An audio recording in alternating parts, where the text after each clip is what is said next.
당시 로마 제국에는요, 그 제국이다, 로마 제국이다라고 하는 어떤 그 자부심과 어떤 권세의 상징과도 같았어요. 그러니까 로마라고 하는 그 나라 자체가 가지고 있는 어떤 제국적인 자부심과 권세를 가지고 있는 나라가 바로 그때 당시에 이제 로마라고 하는 나라입니다. 그래서 누구나 일생에 한 번 정도는 로마를 꼭 방문하고 싶다, 꼭 가보고 싶다라고 하는 지역이 바로 로마라고 하는 거고요.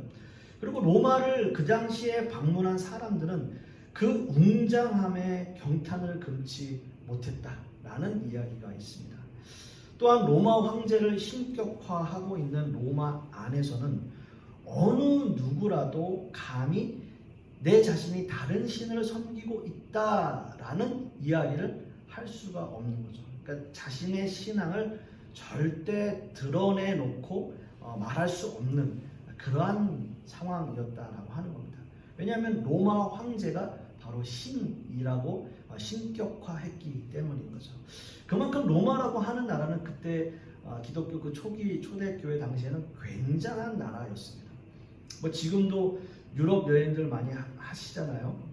저는 한 번도 못 가봤습니다만은 어찌됐든 유럽을 방문하면 그때 당시에 지어졌던 그런 모든 어떤 건축, 문화 이런 것들을 보면 정말 대단하다라는 이야기들을 하는 것 같습니다. 언젠가 someday 저도 갈 수 있는 날이 있겠죠. 그렇기 때문에 로마는 이런 식으로 기독교에 압박을 가하고 있는 건지도 모르겠어요. 자신이 기독교인임에도 불구하고 부끄러운 모습의 신앙인으로 살아야 하는 그 수많은 기독교인들이 그때 당시에 존재하고 있었다라고 하는 거죠. 그래서 바울 사도는 그들을 향해서 이렇게 선포해요. 이 선포는 단순히 기독교인들만을 향한 선포가 아니라 로마라고 하는 그 국가와 로마 황제 그리고 로마인들을 향해서 하는 선포와도 같습니다. 이렇게 이야기합니다. 내가 복음을 부끄러워하지 아니하노니 라는 고백을 해요. 또 라는 선포를 하는 거예요. 나는 복음을 부끄러워하지 않습니다. 제가 서두에 설명드렸던 것처럼 그때 당시 모든 시대 상황에서는 내가 기독교인이다, 내가 다른 신을 섬긴다라고 하는 것을 숨겨야 하는 그 상황 속에서, 그래서 뭔가 내 신앙을 드러낼 수 없는 그런 상황에서 부끄러운 모습을 보이고 있는 신앙인들에게, 또는 그때 당시 로마인들에게, 또 로마 황제에게 바울 사도는 선포하는 거예요. 내가 복음을 부끄러워하지 않습니다. 내가 복음을 부끄러워하지 않는다라는 선포.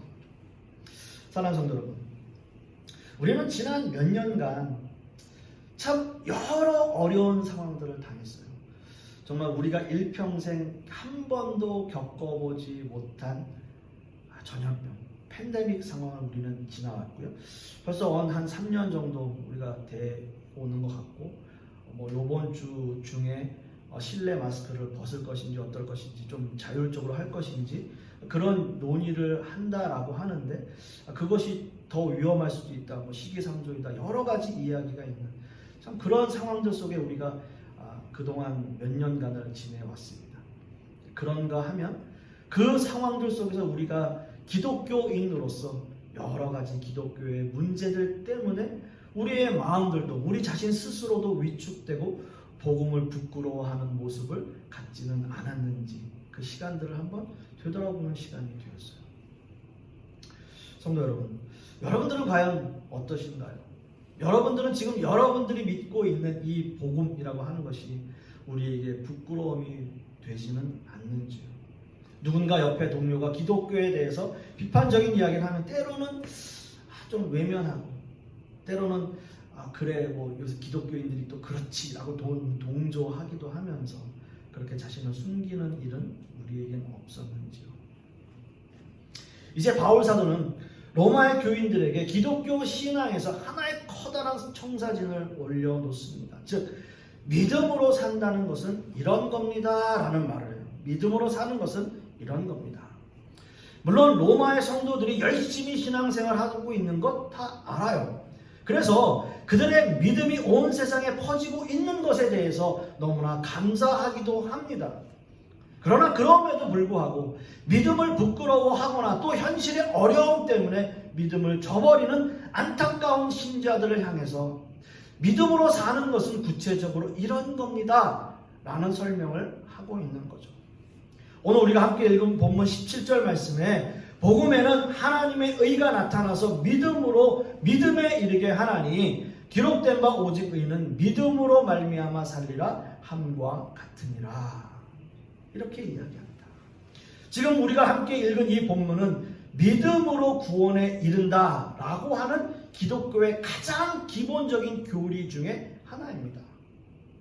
성경은 수없이 많은 부분에서 성도들에게 믿음을 강조하고 있습니다. 그렇습니다. 맞아요. 믿음을 강조하고 있어요. 우리는 믿음을 가지고 살아야 합니다. 히브리서 11장 6절 말씀에도 믿음이 없이는 기쁘시게 못하나니 하나님께 나아가는 자는 반드시 그가 계신 것과 또한 그가 자기를 찾는 자들에게 상 주시는 이심을 믿어야 할지니라 라고 말씀하고 있어요. 그래서 믿음을 강조하고 있습니다. 이렇게 성경은 우리에게 믿음을 강조하고 있어요. 우리에게 믿음이 있어야 하나님께서 기뻐하신다 라고 이야기합니다.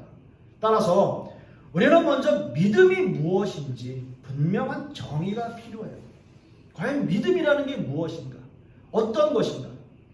오늘 본문에서 바울 사도는 이 믿음에 대해서 우리에게 두 가지 힌트를 주고 있어요. 먼저는 믿음으로 믿음에 이른다라고 말하고 있습니다. 믿음으로 믿음에 이른다. 그렇다면 믿음으로 믿음에 이른다라고 하는 말씀이 무슨 뜻일까라고 하는 거죠.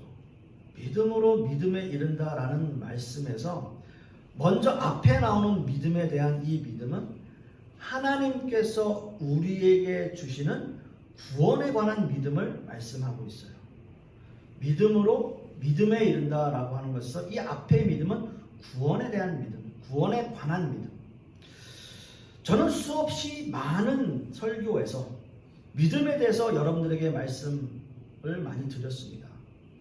결코 내가 믿음을 선택하는 것이 아니라 하나님이 우리를 찾아와 주시고 불러주시고 만나 주셔야 우리에게 믿음이 생기는 것입니다 라는 말씀을 누차 드려왔어요. 죄송한 말씀이지만 죄악된 인간 편에서 하나님을 찾을 수 있는 경우는 그 어떤 경우라도 없습니다.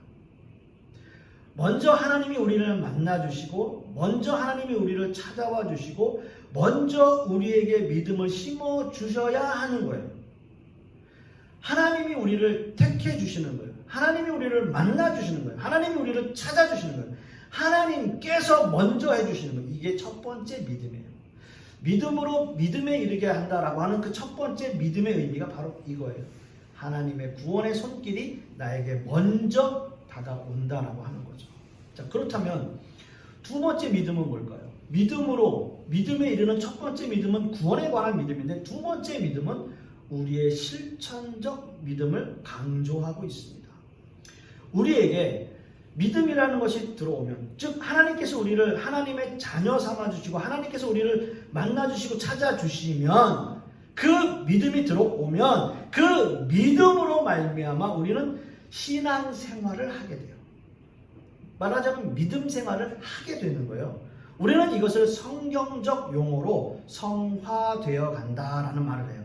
성화되어 간다. sanctification이라는 거예요. 성화라는 거예요.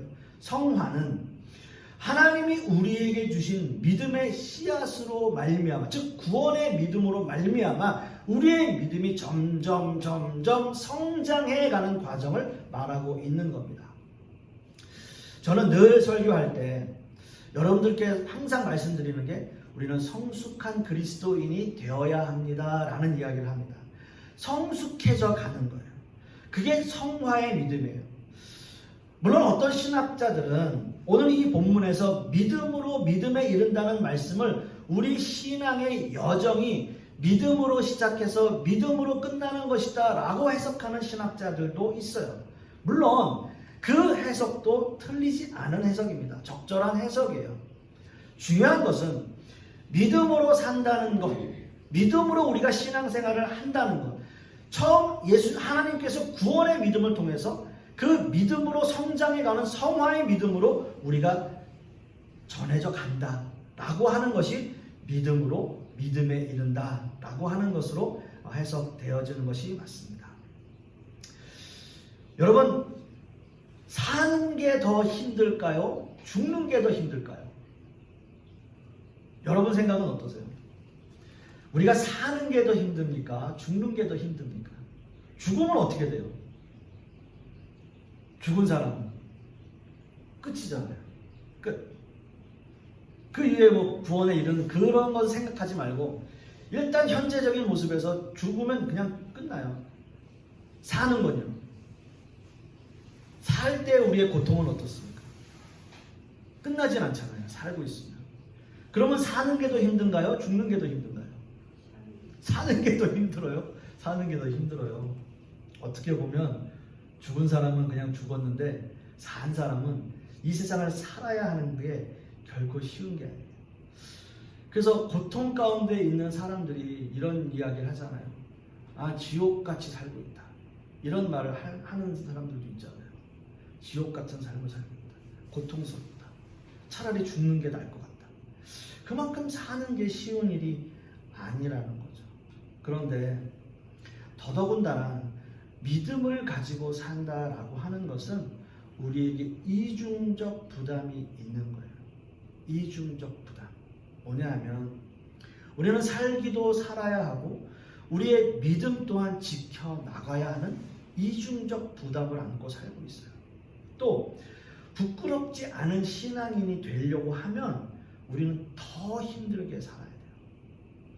일반인으로 살 때는 아무 생각 없이 행동하고 생활했던 것이 신앙인의 삶을 살 때는 그렇게 할 수가 없어요.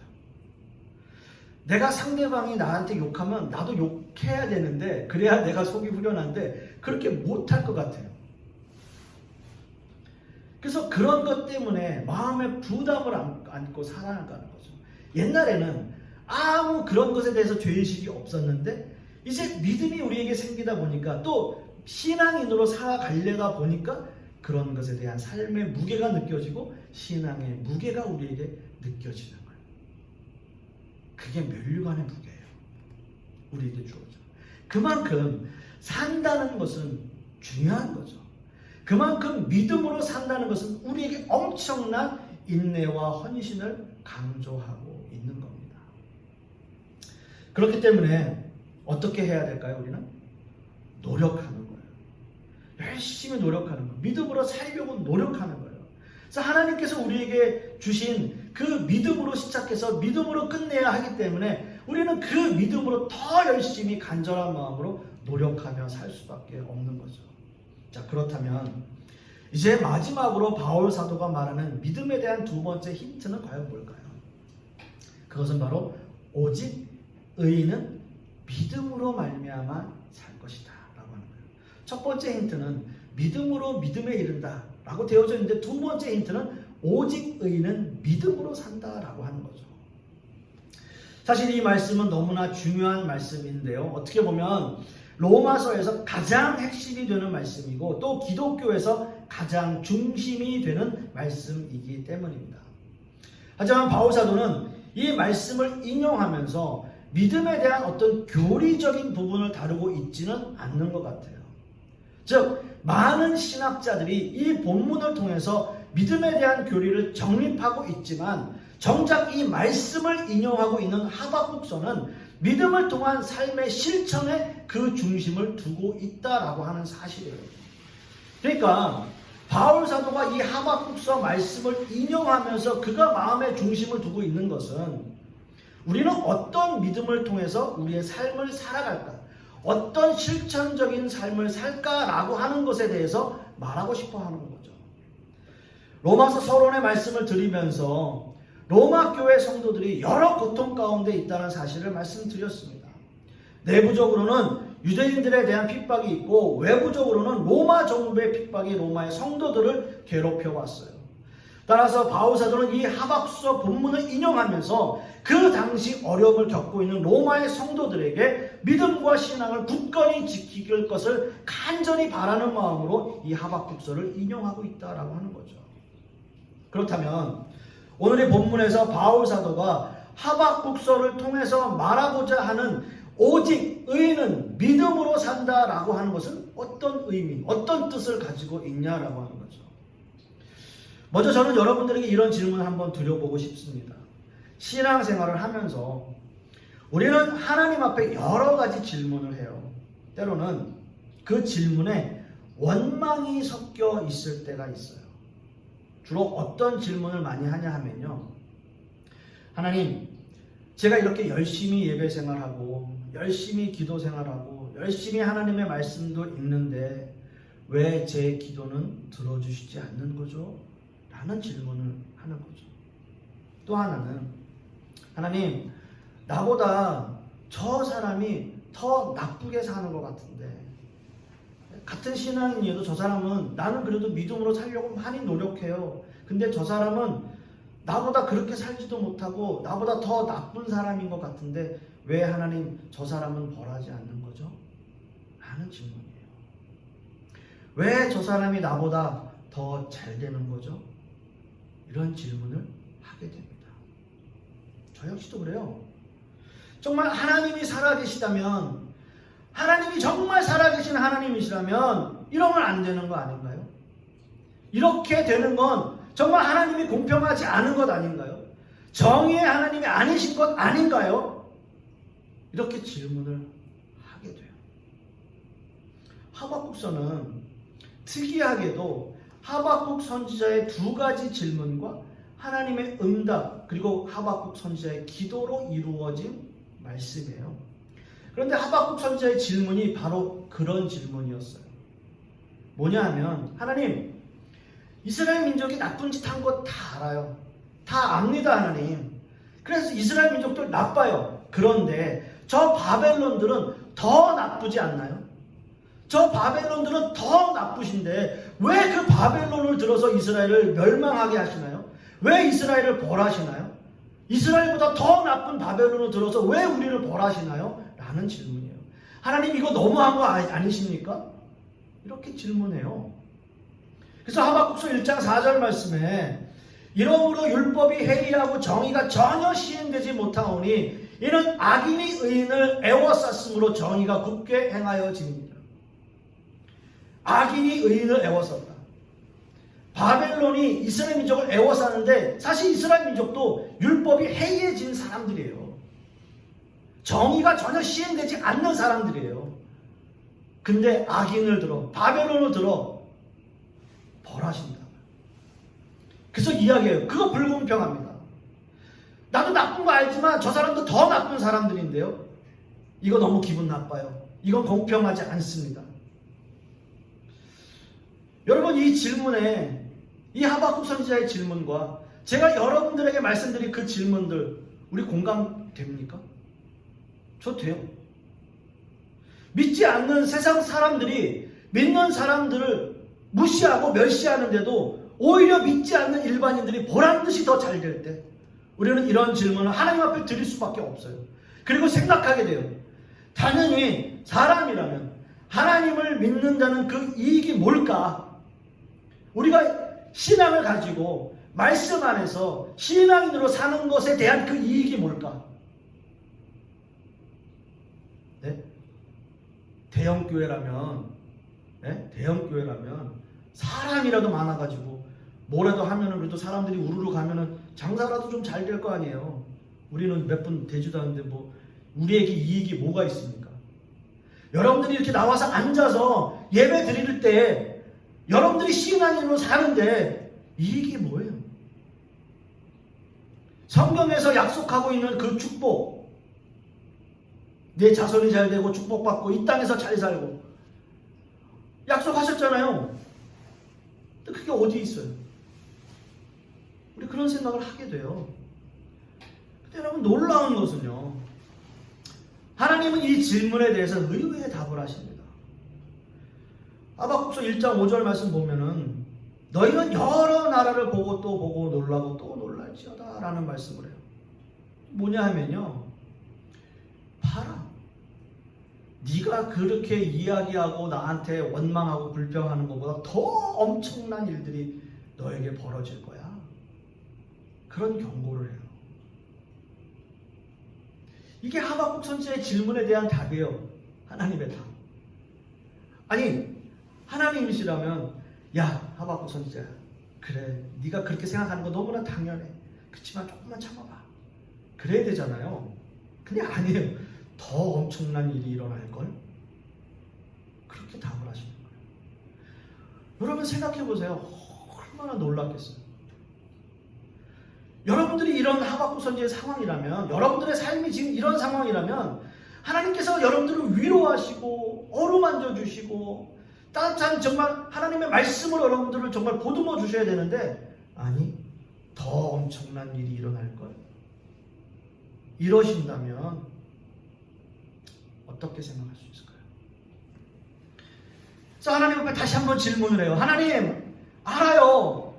압니다. 하나님, 이스라엘 백성이 잘못한 거 다 압니다. 하지만 그렇다 하더라도 악인을 들어서 의인을 벌하시는 건 정의롭지 못한 거 아닌가요?